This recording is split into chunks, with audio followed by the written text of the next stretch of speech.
Okay, how are we doing? We all feeling warm? Yeah. Ready for some lovely comedy? Yeah. Okay, you guys seem fantastic. We'll just do a quick test run. Every time I go 1, 2, 3, you can make as much noise as you physically can. 1, 2, 3. Okay,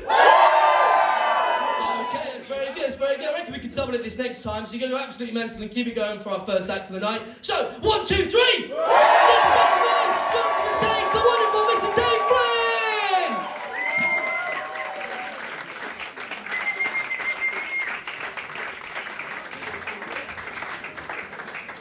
Alright, Jeffro, I'm going to put my drink down here. Don't feel the need to take me on holiday, okay? Hello. Before I begin, let me address something very important. No, I'm not Ned Flanders' English cousin.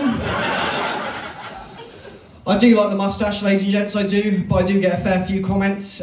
Someone shouted at me from a van the other month, "Hey Magnum P. Doe."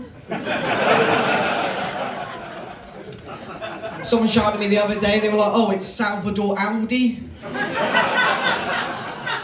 Okay. Someone else told me I look like Luigi in the middle of a breakdown. Mechanical or mental, I've had both, guys. But do you know my personal favourite? My personal favourite? Someone told me I look like Freddie Mercury. In the dying stages of AIDS, so...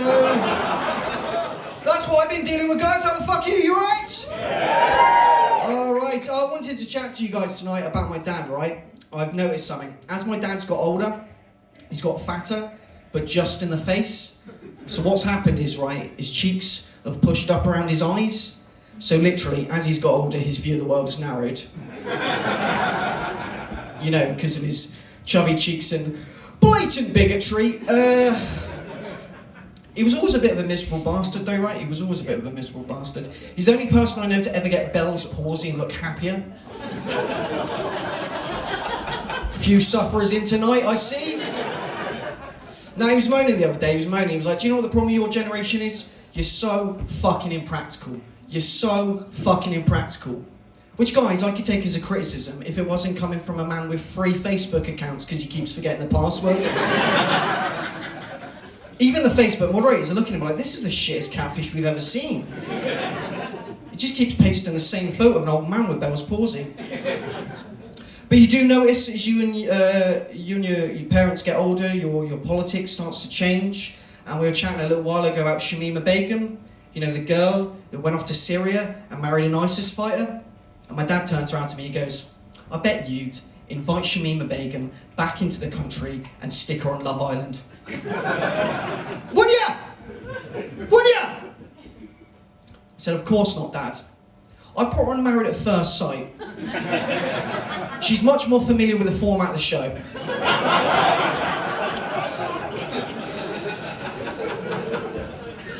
If you can't tell, I'm not from here. I live down the road in a little place called Worcester. Yeah, that's about what it deserves. Thanks, Whitney. Alright, our houses aren't as big as your houses. No, I live in a pretty shit end of Worcester. I live in the shit end of Worcester. It's so rough, in fact, I saw an ice cream van the other day with shutters on it. And a little sticker on the back that said, "No ice lollies are left in here overnight." But no, there's not many interesting things to say about Worcester, right? Apart from the fact it's got 2 McDonald's, 2 KFCs, 2 Subways, but not solitary fucking Burger King. Now, what it also has is a local newspaper called the Worcester News. And I go on their Facebook page regularly, right? And it doesn't matter what article is posted there, someone will always comment underneath, "We want a Burger King." Doesn't matter what it is, Whitney. It could be major pile-up on the M5, "We want a Burger King." Nurse found killing patients, "We want a Burger King." There was an appeal, right, for a missing child. A couple of people have got there already. Someone wrote underneath, "We want a Burger King." Someone else wrote back saying, "You know, I think that's in poor taste given the situation." And the woman just responded, "Yeah, but Burger Kings often have crashes, so this would have happened." Alright, Whitney, I can tell you're concerned about that child. Don't worry, he turned up perfectly fine. He was down the road in Kidderminster. They've got a Burger King, so... Now, there is something else that we're doing in Worcestershire at the moment. So, basically, instead of funding mental health services, Worcestershire Council have decided that what they're going to do is buy loads of orange buttons and give them out to people who want to talk to people in the street about their mental health concerns. Yeah, that's right, ladies and gents. This is what we're dealing with post-pandemic. We've asked for mental health services and they've given us fucking buttons. But, to be fair, I've bought some of my own buttons and I've been having quite a lot of fun at the moment because I like to go around Lidl and pop them on people without them knowing. I never get to experience the joy, but I just love the idea that someone's gone home and been like, yeah, I had a bit of a weird experience when I was shopping for spring onions. Someone came up to me and told me about their fraught relationship with their father. We got any hobbies? We chatted to Vlad here, the single bass player there.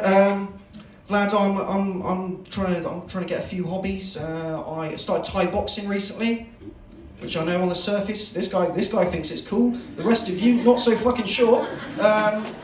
Thank you. I'm not fighting you. You're hench. But it does sound on the surface like a kind of cool hobby. But essentially, guys, all I do is go along each week and avoid getting beaten up by teenagers. I'm 30 and my life goals haven't changed in over 20 years. But no, interestingly enough, they do it by they do a weight class. So it's actually meant for the past couple of weeks, I've been sparring the instructor's dog. Don't give me that look, Vlad. It's a fucking tough spaniel, all right, mate? But no, true story, right? I was sparring this 12-year-old kid, and he left hooked me, and he genuinely gave me concussion, guys. The little shit nearly knocked me out. But don't worry, I went back to my corner, right? And my trainer said to me, Dave, in life, if you can't be the biggest or strongest, just be the most ruthless. So I came out of my corner, I blocked, I jabbed, then I fucked his mum. To be fair, it wasn't the 3-punch combo he was expecting. No, I did. I went axe throwing recently, which sounds like a great day out. But B&Q called it the scariest troll shift they've ever seen. If you can't tell, I'm unemployed at the moment. All right, no one sounded surprised. Thanks for that. Thanks, Whitney. Because I'm unemployed, it means I spend a lot of my days chatting to recruiters. I was chatting to some recruiters the other day, and they were saying, we've had a look through your CV, Mr. Flynn. Everything looks great. We just see you've got a career gap at 16, 17. Do you mind telling us what you're doing at this time? And I'm thinking to myself, does anyone care what you're doing at 16, 17? If you've got up, got dressed, and made your way safely to the interview, does anyone care what you're doing at 16, 17? Answers MCAT, speed and ecstasy, by the way, Whitney. But apparently that's not a relevant experience in the pharmaceutical industry, so the search continues. No, I've had a lot of shit jobs over the years, though. I have. I worked in Weatherspoons for a while. Okay, Weatherspoons is where poor people drink, Whitney. Just as a little bit of an explanation there for you. It's where the good people drink.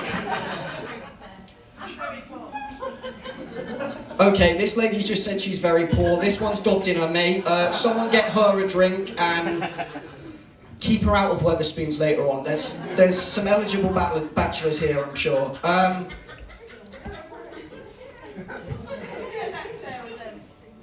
Okay, guys, I will make you go sit in a Weatherspoons if you keep talking. No, I had to leave Weatherspoons. I had to leave it because I knew the job was really devaluing me as a person. When this drunk guy came in and threatened to glass me in the face, and I thought to myself, hope he doesn't use a tankard. We've only got 6 of them left. Alright, fuck it, let's have a chat to some people. Well, I fucking love these guys here, they've got perfect seats. This is like the judging panel on Whitney's Got Plasterers.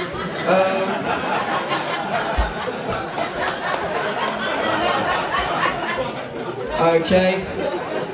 Who's got the deciding vote?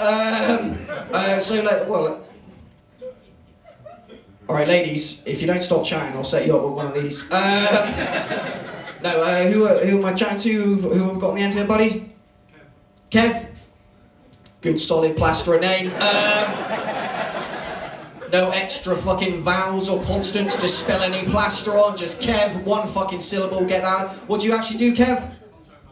Contract manager. Fucking head plasterer. And who have you come out tonight with, Kev? Rich. It's all gonna be one fucking syllable, isn't it? I know we're in Whitney, but we're fucking working class as fuck. Alright? I did well. Spread a lot of plaster. What do you do, Rich? What do you do? Builder? Okay. You can tell we're in a bit of a posh area because he called it a buildie. You ain't getting away with that shit anywhere else, buddy. So what were you, just a general builder? Just general builder? Yeah, he's still there with his crossed arms, he's fucking hench as fuck. Vlad, just, I don't know, fucking quit playing bass, mate, and just go and get a manual labour job. You'd be a hench in no time. He plays bass as well! Guys, do you want to form the most boring band in history? Okay, and who else have you got out with you to... Sorry? Stuart? Just about 2 syllables. What do you do, Stuart? You're retired? What did you used to do, buddy? Fucking knew it. Fucking knew it. I can see the calluses on his hands from here. Alright, and okay, so what, we didn't bring the wives out tonight, or... No, Kev's like, she doesn't like to come out with me since the divorce. Okay, alright, lads, so you, how do you know each other? Is this just that you've just sat here to judge comedians? Do you all know each other from work then, or? No? No, we just realised it's safety in numbers. Okay. Music and motorbikes. Music and motorbikes? Oh, fucking hell, you lot are fucking cool. Vlad, take note. Okay, so let's have a chat to these ladies on the front. How are you doing? Did Harry have a chat with you? A little bit, okay, alright, so who have we got here again? Remind me. I do smoke a lot of weed, so bear with me. What was your name again, sweet? Catherine, and what do you do, Catherine? Are you the... Teacher? Oh yeah, you're the primary school teacher, weren't you? Yeah, you roused corporal punishment at the back. Look how fucking nervous her husband looks. Fuck me, if she'll smack kids, what the fuck will she do to him?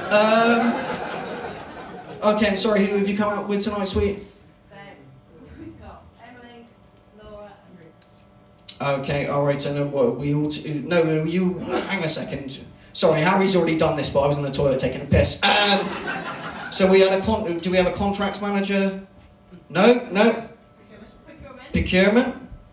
Sales? Estate agent. Okay, guys, you were more interesting when you were chatting before, to be honest, but... Oh no, yeah, you're the estate agent. Okay, so you must make a fucking tidy commission round here. She's not saying no. Which one's your coat that they've left unattended around there? The big fur one. Okay, alright, so, well, are you single? No? Alright, that was a very solid no. No, I am not single and I am not willing to drop my standards.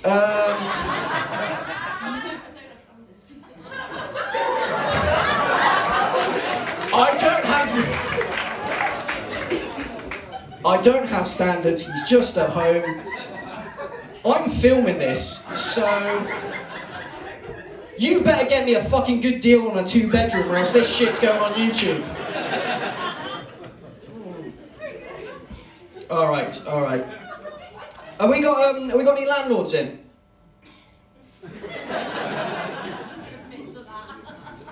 Oh, fucking looking out this crowd, some of you definitely have second homes, alright, calm down. Don't worry, they're probably in France, so I can't get there while it's unattended. We've got no landlords in? Anyone who owns a property? Anyone who's got anywhere to sleep tonight? Okay, there's some offers at the front if you don't. Oh no, I've had some landlords over the years. I've had some fucking terrible landlords over the years. I'm gonna tell you a story about the worst landlord that I ever had. I was living up in Glasgow. Why was I living in Glasgow? For a woman. Yeah, you think your Tinder radius is a set far. No, so I moved up to Glasgow to be with this woman. Obviously, it didn't work out because I'm fucking here. And yeah, it didn't work out, so I needed to find myself a place to live really quickly. So I found myself a flat in the centre of Glasgow, £300 a month, all in, all bills included. Whitney's looking at me like, that would buy you a fucking day here. So yeah, £300 all a month, all in. The only problem was, there was no contract, and you had to live with the landlord. Fucking these guys over here are like, we know where this shit's going. So anyway, so the landlord was a little Algerian guy called Salah, right? He'd come over to Glasgow years ago, and Salah was a taxi driver by day and a degenerate gambler by night. Now, obviously, I didn't know this when I first moved in, but what Salah used to do was he used to finish his shifts on the taxis, and he'd go to either casinos or underground card games. Now, anyway, one night, about a month after I moved in, I hear a couple of guys come in. They go into Salah's room next to me, and I start to hear a commotion. So, of course, I did the responsible thing, and I went to the kitchen to get a glass to put against the wall so I could hear about it. So, anyway, what I could basically make out was that Salah had managed to run up thousands of pounds of debt to a bunch of Glaswegian gangsters in an underground card game. I'm not going to do the accent because I can't, and I'm not going to do Salah's because that will probably come off mildly racist. But basically, what I could hear through the wall was like, Salah, you owe us fucking money. You're taking the fucking piss. Now Salah, it quickly became apparent, had been in this position many times before, and Salah didn't like handing over money because Salah's response to being threatened was, "What will be, will be." So anyway, they're continuing to threaten Salah, like, Salah, we'll smash the fucking place up. He's a degenerate gambler, guys. He's got about 3 pieces of furniture that he's not managed to pawn off by this point. So anyway, I'm listening, they start beating him up, and I'm listening to this, listening through the wall, and I'm thinking to myself, I should do something. They're going to kill him. But then I thought to myself, do you know what's cheaper than £300 a month rent? No rent and a bad smell for a month. Hey, Whitney, we're not all doing as well as you. There's a cost of living crisis if you haven't fucking heard about it. I can live like Jeffrey Dahmer for a bit to save money. I'm thinking to myself, fuck it, if they do kill him, I can smoke weed in this flat. They're never going to merit to smell me over him, are they? But they didn't kill him. They roughed him up a little bit, and they went on their way. But I'll tell you now, Whitney, I wish they had killed him. Because the next month, the little prick put the rent up. Okay, all right. Well, I'm gonna tell a story. I'm gonna fuck off. So a number of years ago, I got in a little bit of trouble with the police. Got in a fight with this guy, and I had to go to court, and it was a long, drawn-out affair. And I know some of you are looking at me like, damn, we should have locked our cars. No, I know some of you are looking at me like, you know, why are you telling this story? Well, after the judge sentenced me, and after he gave me community service, the judge deemed me a medium threat to society. That's right, ladies and gents, this is a medium threat to society. Some of the world doesn't look so scary anymore, does it? These ladies are thinking, fuck it, I may even walk home alone tonight. I reckon my spaniel could take him. I've been Dave Flynn, you guys have got a fucking incredible evening ahead of you. Enjoy yourselves, take care, have a good night, bye!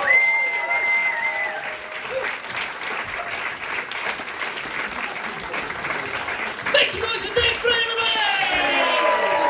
Yes, please! Lovely little yes, please on there. Thank you very much. Some of you got the idea, guys. You having fun? Yeah. Good stuff. We're going to take our first break of the evening, so go get a drink, go